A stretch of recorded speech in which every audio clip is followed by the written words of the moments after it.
All right, everyone. Can you all see me? Please confirm that you can see me.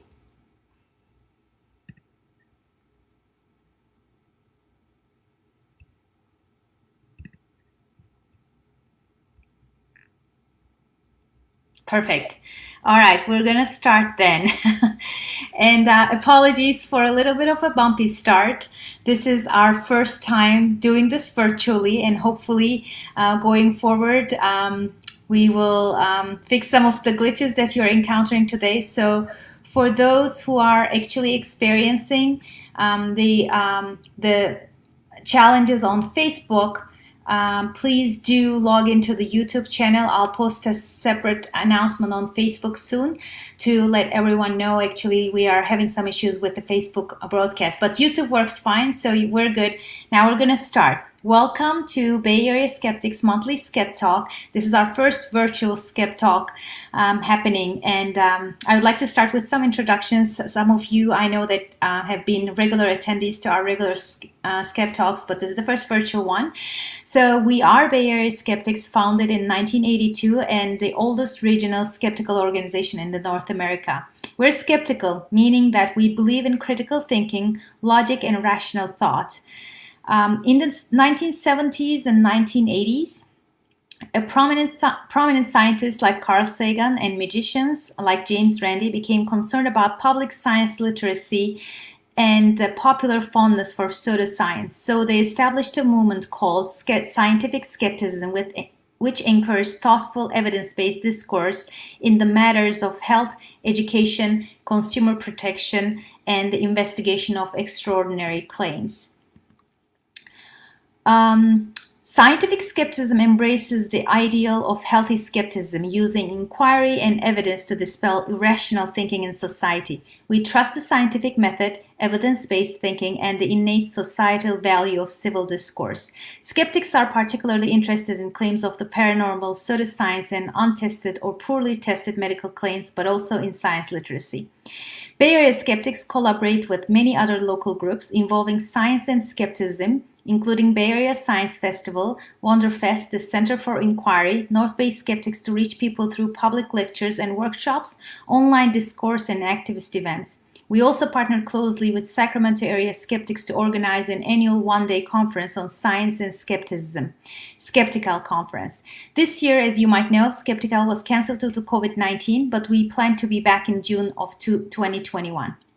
Remember, you can follow us on Facebook, Twitter, and on Meetup for news and upcoming activities. Our Patreon. Membership in Bay Area Skeptics helps support monthly talks and our other activities, and we invite you to participate in making the world just a little bit more reasonable and spreading the word about what we do and why we do it. We are now on Patreon, which makes the monthly donations very convenient and allows the participants to gain some perks based upon their contribution levels, like specific discounts and free t-shirts to our Skeptical event. So please join. Before I hand off to our speaker for the evening, I would like to remind our Skep Talk for the next month. Next month, our speaker will be Janice Boynton, and we will be talking about facilitated communication. Please be on the lookout for the details of this talk soon. Now, I would like to leave our stage to our today's speaker, Jay Diamond, who will be speaking for about 45 minutes and we will follow by 15 minutes of Q&A. Welcome, Jay. Hi, can you hear me? Yes. Excellent, excellent. Thank you very much. If you could put my presentation up, that would be fantastic. Yes. Thank you very much. So thank you all for coming tonight. Again, my name is Jay Diamond, and I greatly, greatly appreciate you coming. If you live in the Bay Area, you know that it's pretty much the end of days, so this could be the last thing any of us ever do.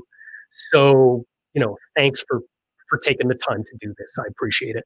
Tonight, we're going to be talking about persuasion, and we're going to be talking about the case of using persuasion to try and promote something that is near and dear to many of us, and that is critical thinking, science, skepticism, evidence, and how we can make society a better place based on those. Well, an obvious question that I'm sure a lot of you have is, why do we even need to have a conversation about the use of persuasion? Why do I need to persuade you to use persuasion? Well, it turns out science advocates and skeptics often push back on marketing their passions. It sounds counterintuitive, but there are a number of myths they fall into, and I'm going to be talking about those tonight. And then I'll talk about why we should care about this, and finally, what we can do about it, and what we should be doing about it going forward. So the first obvious question is, why should you believe me, Jay Diamond? And the obvious answer is, you shouldn't. You should be skeptical. You should do your own research and use healthy skepticism. Like everything else in society, make up your own mind, but use the evidence, do your own research, and validate it. Now, why should you listen to me for an hour? Well, okay, I can give you a few reasons for that that are a little better than the last one. One is I have 2 master's degrees, one in science and one in business. I started my career designing silicon chips for Intel, and at a certain point, I switched over to a marketing role. I built and ran a $100 million advertising program. I've run guerrilla marketing for a number of startups on lean budgets. I've run and sold a startup, and I've had a number of other startups get funded. I've spent about 30 years in Silicon Valley, and I have about 10 years promoting scientific skepticism. So to give you an idea of some of my skeptical credentials, my skeptic cred, I started a skeptical activist group in 2011 called Reason for Reason. And I still do things with that group once in a while when activist events are needed. One of the things that group did is we did the largest overdose of homeopathic remedies, I think, ever. If you look on the Wikipedia page, it says that we did over 100 people, but I'm pretty sure it was closer to 200 people. And that was in 2012 at the Skeptical Conference that Ishil mentioned a few minutes ago. I was also the first speaker on the very last day of the very last amazing meeting, leading some to say that I'm the person that killed the amazing meeting, or TAM, as it's called. I also think I'm the only person to ever be the host of the Skeptic's Guide to the Universe in trivia, and that actually got me free admission to that last amazing meeting. I've been on the board of Bay Area Skeptics for almost 5 years. And so as evidence of my skeptic cred, I present to you a picture of me killing the amazing meeting in 2015. My topic was on evidence-based bodybuilding, which is the reason I'm not wearing a shirt in this picture. And if you happen to go to high school with me, I'm sure you're very skeptical of the fact that I would give a talk on evidence-based bodybuilding. So at a certain point, I had studied science for many years, and I moved into marketing. And that was a bit of an epiphany. And part of it came about because I read a book by the very first marketing vice president for Intel. It's a guy named Bill Davidow, who went on to write a number of books. He's a venture capitalist. He's quite a famous guy in Silicon Valley. And one of the quotes that he had in that book resonated with me. It is, great devices are invented in the laboratory. Great products are invented in the marketing department. Having the best science or technology is only part of the answer. And Silicon Valley is littered with companies that had superior technology but didn't have all the pieces to put the product together. In the same sense, the best process for critical thinking is only part of the answer. Many scientists and skeptics don't believe this. So let me dispel some of the myths that I see them have quite often. The first myth is that marketing doesn't affect me, also known as, I'm too smart to fall for this crap. Well, it turns out humans fall for all kinds of interesting things. Skeptics generally agree that all humans are susceptible to cognitive tricks, different kinds of cognitive tricks. An obvious one is optical illusions. Here you see the young and the old woman, you see the duck and the rabbit. Even when you know these are optical illusions and you see them both, your eyes flip back and forth between the two of them. It's something that innately, as humans, we are susceptible to. Other examples of these cognitive tricks are magicians. Turns out humans fall for magic. And logical fallacies, which is one of the favorites for skeptics. And we all use these, and we all fall for them. And that's why we all use them. So humans, by their very evolutionary nature, take shortcuts that can be exploited for various uses, good and bad. Now, there are always exceptions to these. So, for example, in magic, you can't do magic for either very, very young people under the age of about 5 or psychopaths. In the case of young people, they don't really understand physics. So every time you do anything, it's magic to them. So it's kind of pointless. Every time you show them a coin, the coin has appeared out of nowhere because they don't understand physics. Now, psychopaths are a slightly different case where they have a bit of a detachment from reality. So they will not look where other people are. And magicians know this. And so I used to do magic and still occasionally dabble in it. And when you do a magic trick that everybody falls for and one person does not, it makes you very suspicious. So exceptions to these cognitive tricks are rare, and you probably don't want to be one of the people that claims to be on the side of those exceptions. Now, branding is a fantastic cognitive shortcut. Let me give you my favorite example of this. So some years ago, I went to the store to buy Kellogg's cornflakes, and I found the Kellogg's cornflakes box, and right next to it was generic cornflakes. I looked at the price, and I looked at the quantity, and it was about a quarter of the price of the Kellogg's cornflakes. Well, I thought to myself, I'm not stupid, so I bought the generic cornflakes.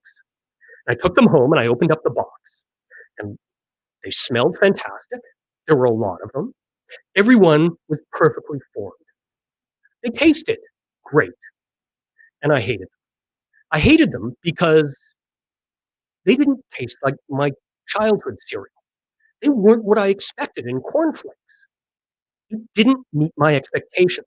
So Kellogg's has spent decades and billions of dollars imbuing equity into this brand. And that was my expectation.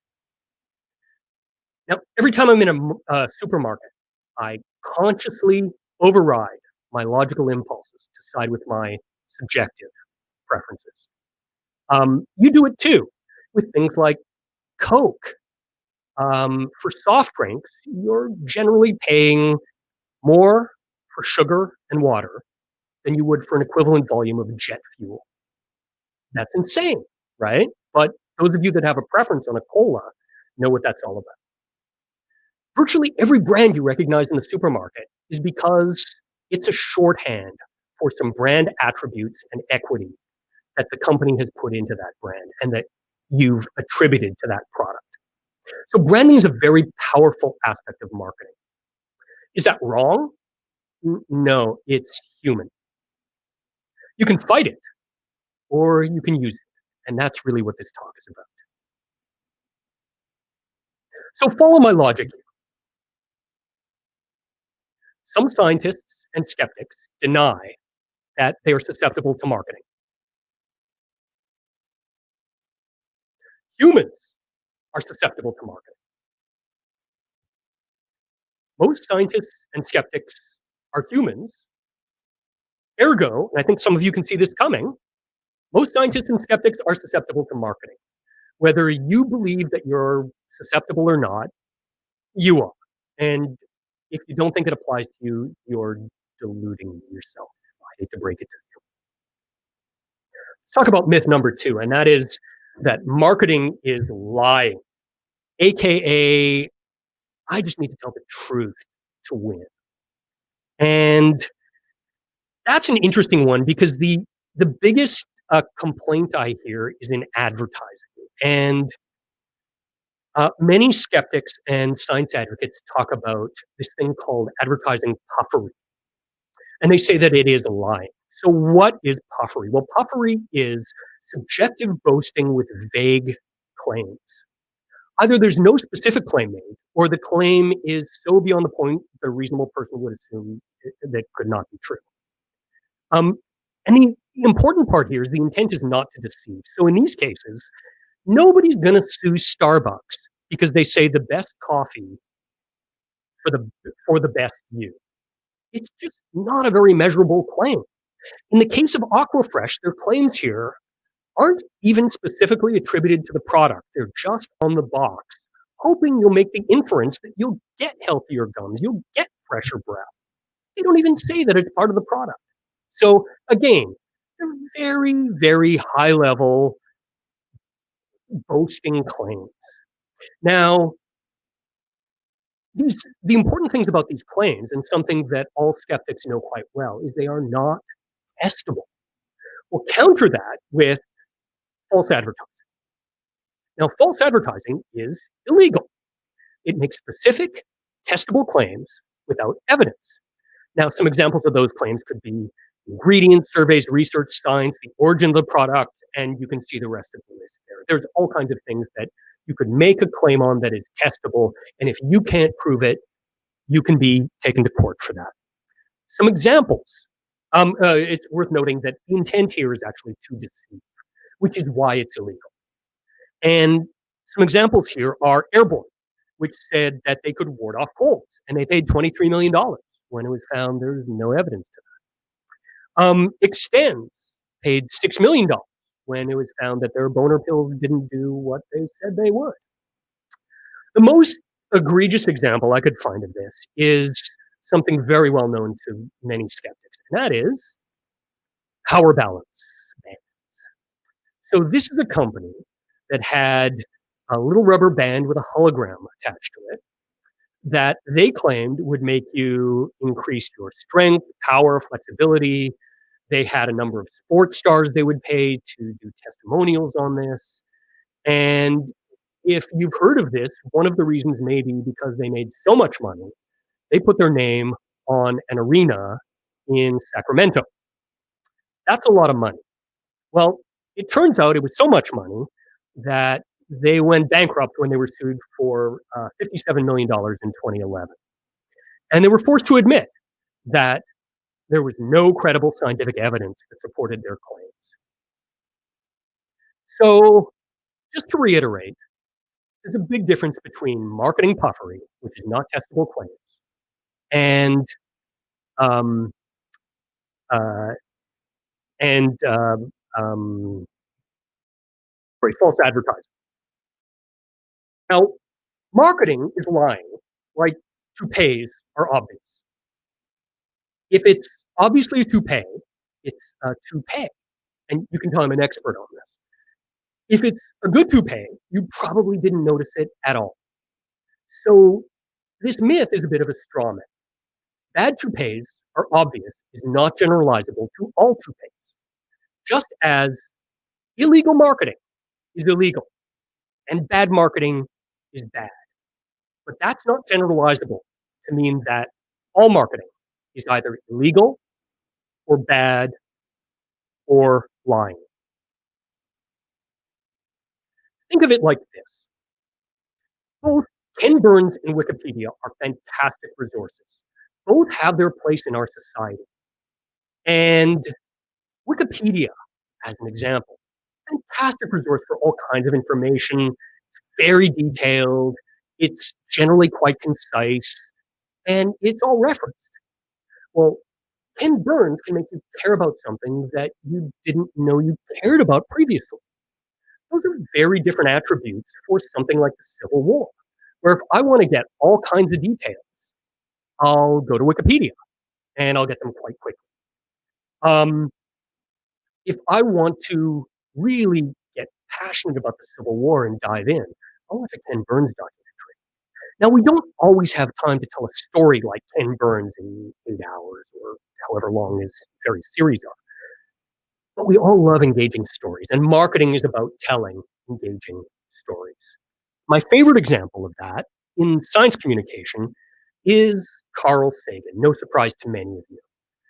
Um, Carl Sagan, fantastic scientist, didn't stop at lecturing and writing books or papers. Um, he made us care about science. He produced things like the Cosmos series. In doing so, he made an entire generation inspired. He made us care. He made us look upwards. And that's good science marketing. So myth number 3, and this is probably the most difficult one, and it is that anyone can do marketing. And it's the most difficult because technically this is true in the same sense that anyone can do art. But finger painting is not the same thing as a Renoir. Anyone can do science, but pointing at a star is not the same thing as finding exoplanets. Anyone can do engineering, but putting your finger in a socket is not the same thing as designing a silicon chip. I think you're getting my point. By the same token, running a lemonade stand is not the same as a complex worldwide integrated marketing campaign. So some examples of how detailed marketing can be are, for such an integrated campaign, I might do branding, print, broadcast, outdoor, online, live, and guerrilla advertising. I might do co-marketing with partners. I might do retail integration and activation. I might do geographical, cultural, and language customization.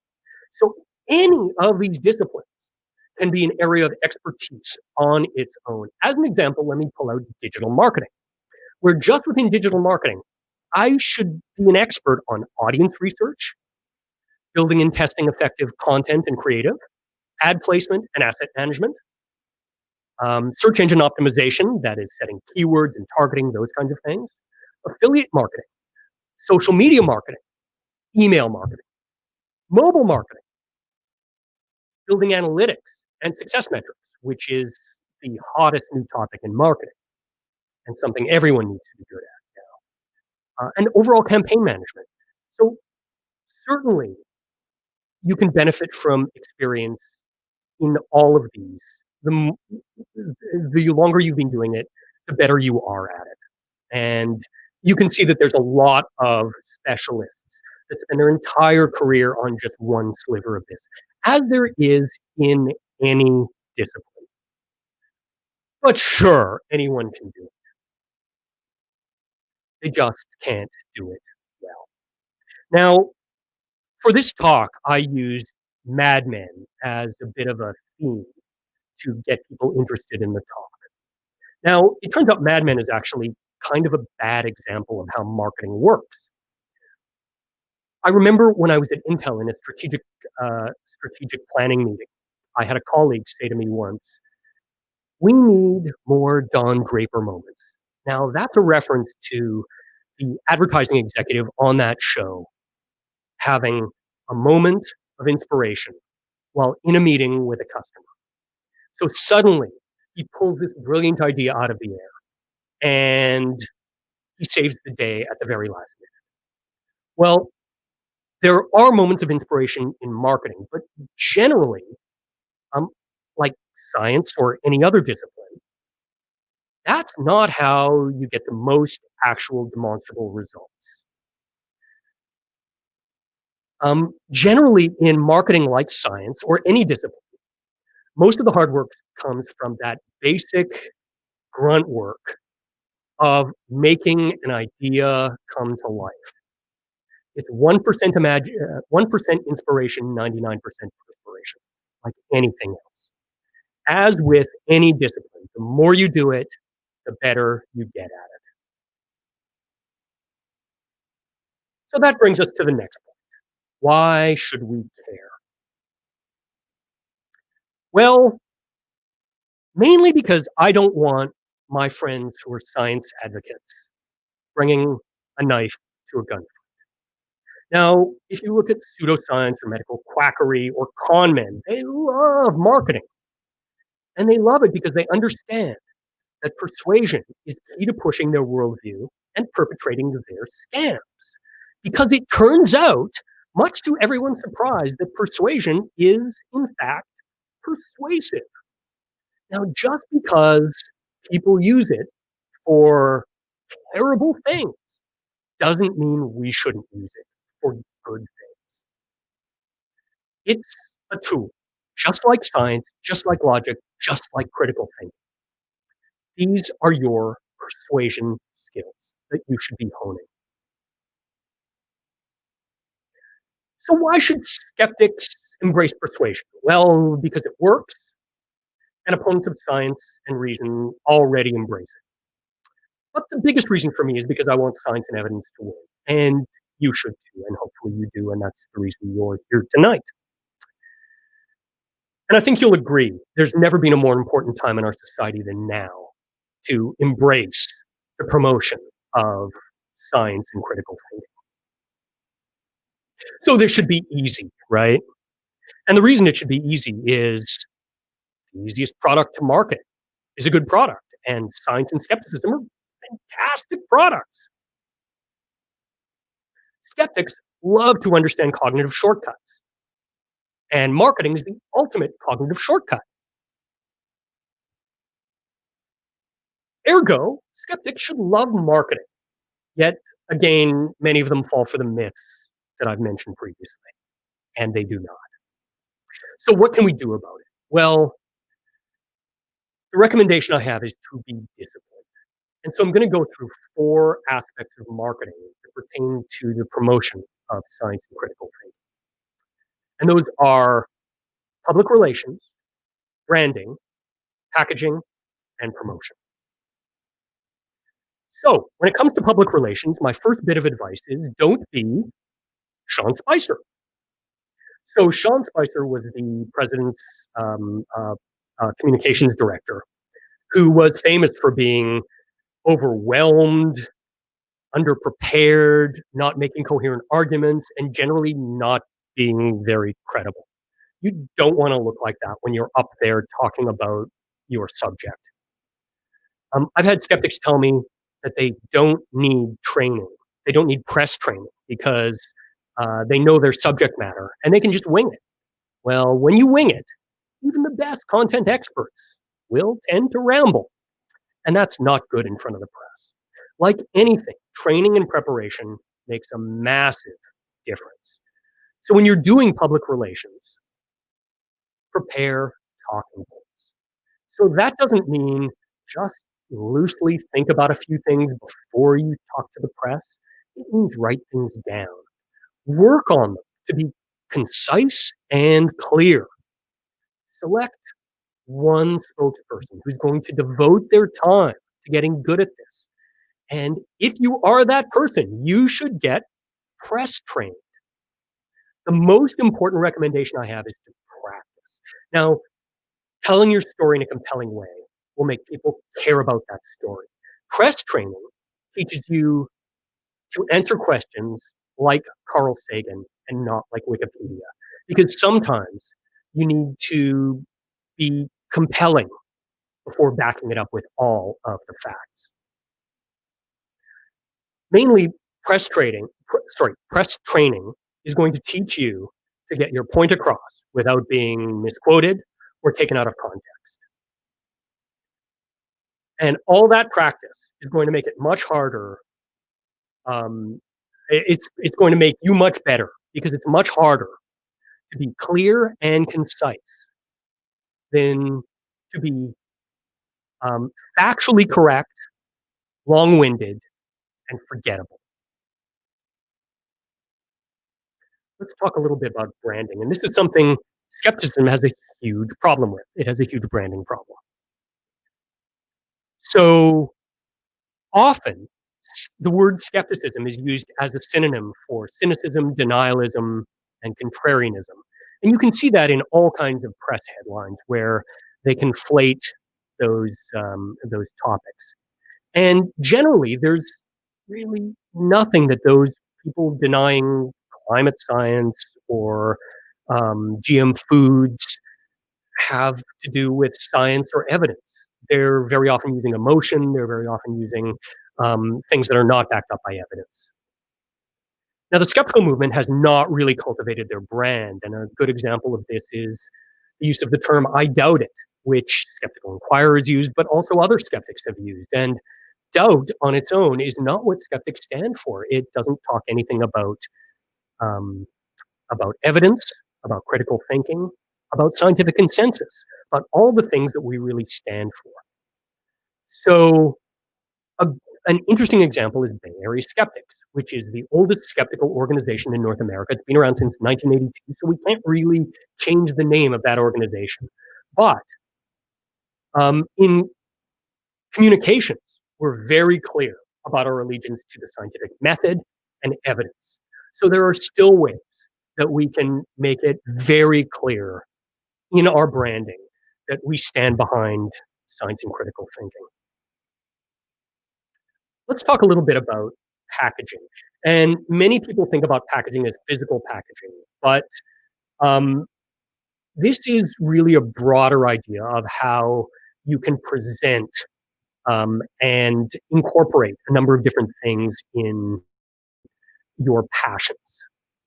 So, to really answer the question here, can we repackage critical thinking for mass adoption? I'm going to use an example, and the example I'm going to use is encouraging girls in STEM. That's science, technology, engineering, and mathematics. So in 2012, a Stanford-educated mechanical engineer named Debbie Sterling decided to solve this problem. She went to a toy store and came across this, the pink aisle. It was mostly dolls and books. Now, the boys' aisle, the blue aisle in comparison, had lots of toys for um, developing spatial skills, construction toys, those kinds of things. But Debbie was a mechanical engineer, and growing up, she liked to take things apart, put them together. She liked to do all of those spatial development things. And she became obsessed with this notion of disrupting the pink aisle. And she did her research and went to work. Well, she ended up forming a company called Goldilocks. And Goldilocks addresses this exact issue. Her insight was that girls wanted stories along with their maker toys. She started with a Kickstarter and pre-sold about $1 million worth of product before she ever produced a single unit. It was a huge success right from the start. The demand was there, as she had expected. So Goldilocks creates toys, books, apps, videos, and animations all around this idea to empower girls to become builders.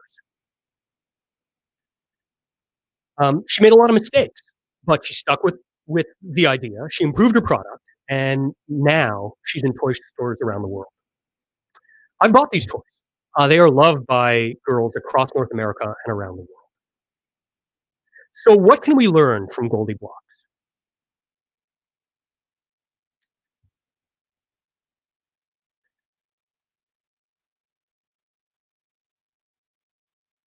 Well, really, there's no new technology. This is all things like gears and pulleys and motors. There's really very little that's new here. There's really no new marketing technique. She's using all the 4 Ps of marketing. She's doing all the things you expect anyone to do with any product, but she's doing it well. Really, she's repackaging existing concepts for a specific audience. This is targeted marketing to change behavior. And this is something that we desperately need to promote critical thinking.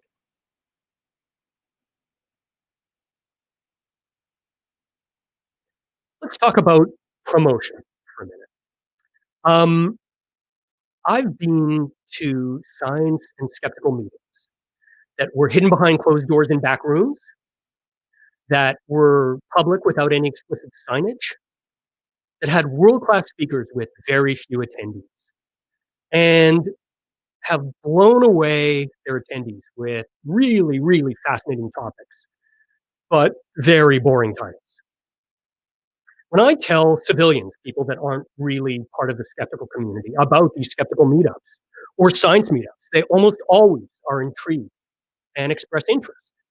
To give you an example, in 2019, our Skeptical conference, we had people talking about testing paranormal claims, from drunk, shirtless psychics to the worst superpowers you could possibly imagine. And a guy was talking about all the tests they did for these. How to talk to conspiracy theorists and make a difference. If you participate in social media, you know how important that is. What happens when science goes off the rails and people falsify data, and how common is that? Do some people really believe that the Earth is flat? And if so, why? Like, what prompted them to get there? And is there only one way to construct life? Is biology universal? I mean, these are fundamental questions of science, psychology, philosophy, and culture. Every single person I've told about that conference was disappointed that they couldn't be there.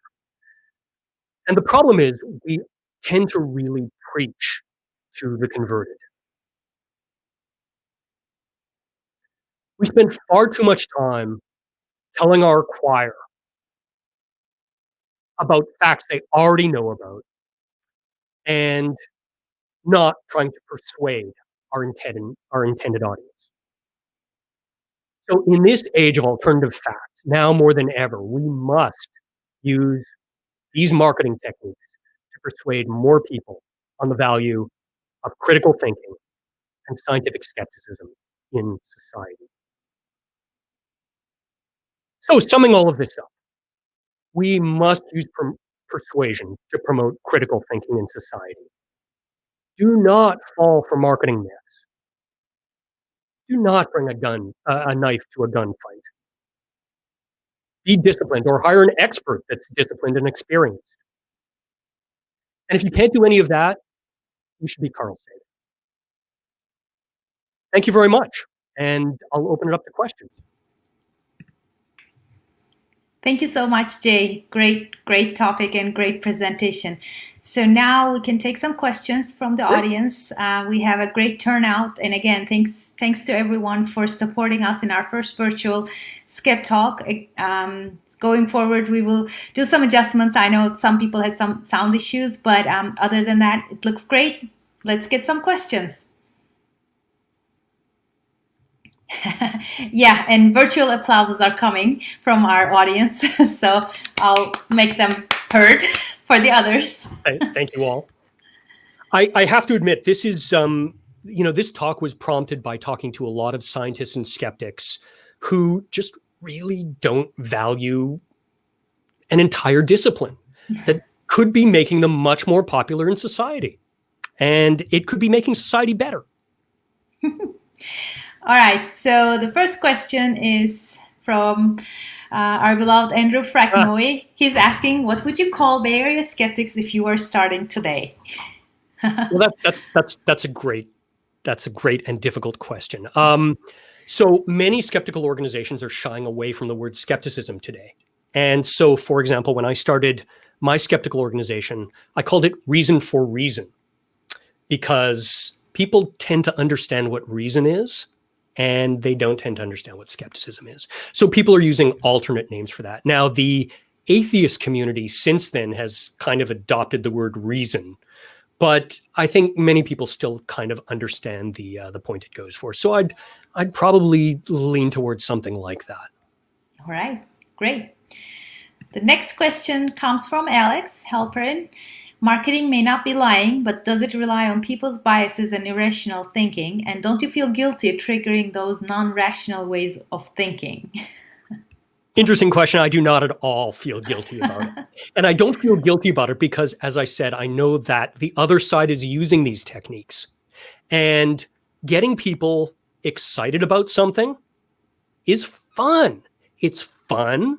We know we have a good product. We know science, evidence, and critical thinking are important, and we should be promoting those in every way that we can. And the great thing is we don't have to lie. We can tell the truth. The other side has to lie. Next question comes from Alex. I will not butcher your last name. Sorry.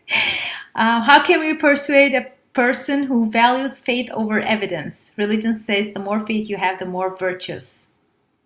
Well, so it's an interesting question. For Bay Area skeptics, we have a pretty clear delineation. We don't typically rail against religion per se. We're happy to take on specific religious claims, testable claims. When people have non-testable claims, they believe in invisible man. They believe in the power of prayer. They believe in something that may not be testable. Actually, power of prayer is a bad example. That is testable if you construct the test the right way. For non-testable claims, I don't go there. I don't think it's worth it. You're not going to win that. It is literally a matter of faith. For testable claims, I think it's fair to hold people to that test and to have a rational discussion with them. I mentioned that at Skeptical last year, we had a speaker talk about conspiracy theorists.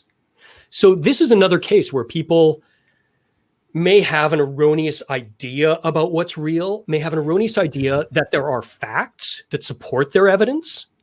And as you start to peel away those facts and ask honest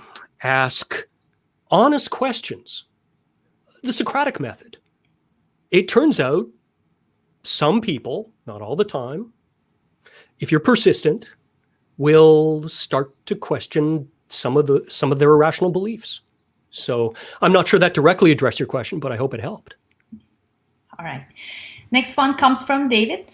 Have any skeptical groups attempted some type of marketing like this? Can you give any examples? And you already gave an example from your organization, but just wanted to bring this in case you can think of anything else. Yeah. So, a very good example of marketing was what the James Randi Educational Foundation used to do with the Amazing Meeting, where they had a lot of sizzle, where people would come there every year just to meet James Randi. They would come there every year to meet the celebrities that James Randi would bring. And if you don't know who James Randi is, you should look him up. He's one of the fathers of the skeptical movement, MacArthur Fellow. He's an amazing person. Now he's in his 90s now and eventually had to retire. And the committee for the Center for Inquiry has kind of picked that up and is starting to do skeptical conferences now. And they're starting to do a little more marketing. So what we really need are those larger organizations to pick up the mantle on this, because we have a lot of regional skeptical organizations, and a lot of those are pretty good at grassroots work, but we need to touch a lot more people or get a lot more grassroots organizations in order to do this properly. Okay. By the way, I got a kind of comment saying that take some questions from YouTube. Actually, we are able to see all the questions from all platforms. And when I reflect the question, you can see the little icon, whether it's coming from YouTube or anywhere else. And the next question is from YouTube and comes from our fearless leader, Jeannie Scott. Can you get a bit more specific about how we can market critical thinking? Well, it depends. It depends what you want to accomplish. A good example is what we did with the 1023 campaign. This was the campaign that happened. It's almost a decade ago now. It started in Great Britain, and it was a protest against homeopathy. The first year, it was quite small. It was a few people doing a protest at a Boots Drugs in the UK. The next year, they went across the UK, and the following year, they tried to go all over the world. And I organized a protest in San Francisco, which is where I met many of my very good friends in the skeptical community, like Jeannie, like Ishil, like a lot of other people that are on this call. And that was fantastic. And everyone talked about how much they enjoyed that. For that campaign, we had points for the press. We had consistent comments that went out around the world. So everyone was talking about the same thing. We gathered up the press and we presented it in one place. A lot of different countries did videos. We were picked up by the press in a number of places because we courted the press. We don't really do enough of that right now. We need to really court the press a lot more. And a lot of that involves building rapport with the press. It doesn't happen overnight. That again is something that we need to take a long look at and and build that rapport over time. So the press comes to us. Great. The next one comes from Johnny. What is a simple thing we're not doing, but should? What's a simple thing we're not doing, but should? One of my biggest pet peeves is going to a skeptical meetup that is behind closed doors without signage. Every time I've been to a skeptical meetup that has a sign up, I think every single time we get someone walking in that says, "Skeptic? What's that?" And sometimes you can put a provocative sign up, like, "Do you think you have psychic powers?" Just simple things like signage, like going out and talking to people. I remember the very first meetup I went to for Bay Area Skeptics was in Berkeley, and I couldn't find the skeptics, which drove me crazy. I checked Meetup. It was the right night. It was the right place. And so I went around talking to people. And it was Berkeley. So I met psychics and Reiki practitioners and people that believed so many things that I did not. Lots of talks about astrology. And I had a fantastic time that night, even though I didn't meet skeptics talking about skepticism. So those are some simple things that we should be doing. Okay. We have 4 more questions. For the time's sake, I'll take 4 more. And then if you have further questions, feel free to post them to our YouTube channel as comments, and hoping Jay will take some time to maybe respond to some of them. The next one is from Julie. Regarding conspiracy theories, do you think it's possible to convince QAnon or climate change denier or someone who doesn't care about science and logic? So that's a little broad. it's a little broad. So the answer is, do I think it's possible? Yes. And the reason I think it's possible is if you talk to somebody like Mick West, who was our conspiracy speaker at Skeptical last year. Mick has spent a decade on his Metabunk website, slowly and politely asking people questions, pointing out errors in their logic, being respectful. It takes a long time, but actually, if you want to read a great book, Mick wrote a fantastic book called Tales from the Rabbit Hole, where it's a great podcast as well, by the way, where he talks about specific examples of people that he brought out of conspiracy theories. And again, doesn't happen for everyone. Happens for some people over a long period if you're consistent. Thank you, Jay. Sheila asks, when hiring a marketing person, what are 3 key questions to ask? Well, it's good if they have some idea of the subject matter. So, for example, if you're doing technology marketing, it's good if they know something about technology. I mean, I've met a lot of people who can market widgets but don't really know anything about technology. In the same way, if you have someone who doesn't really understand the science, it's harder for them to market it. You're going to have to work with them a lot closer. So asking them about their expertise. I mentioned a lot of disciplines in marketing. And if you know what kind of marketing you need for your customer base, and I understand that a lot of people not in that business don't really understand what they need, sometimes either you need to ask them what they think you need and make sure that jives with your thoughts, or you need to make sure that they have some experience doing what you already think you need. So the problem is in marketing, there are so many silos. There's so many people that spend their entire careers doing search engine optimization. And if you're trying to do, guerrilla marketing on the street to really get in people's faces, they're not going to be experts at that. Next one. Can skeptics offer an online class in critical thinking skills to high schools? I think the public is starting to realize that students shouldn't be graduating without critical thinking skills.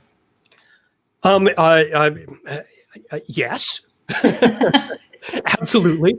And there are people that are creating some content. I don't think enough. I'm going to take some exception with your comments. I think some members of the public want that.